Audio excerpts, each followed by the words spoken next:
রাসূলুল্লাহর ইন্তেকালে আজরাইল আসিলেন, মুলাকাত করিবেন বলে নবীজিকে ডাকিলেন।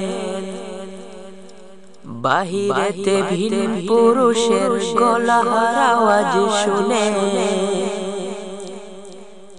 ঘর হইতে দিলেন আওয়াজ নবীর মেয়ে ফাতেমা, কে ডাকো গো বাহিরেতে, আমি বলি ফাতেমা। নবীজি বলে ঘরের ভিতর আসিতে মাগো, না করিও মানা। এই কথা শুনিয়া ফাতেমা নয়ন জলে ভাসাইল, আব্বার বুঝি মৃত্যু হবে তাহার মনে জাগিল।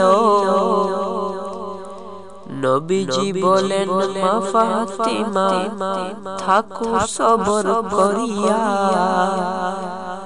রোজ হাসরে পাইব গো দেখা, দেখিও পুঁজি করিয়া। রোজ হাসরে পাইবে গো দেখা, দেখিও পুঁজি করিয়া।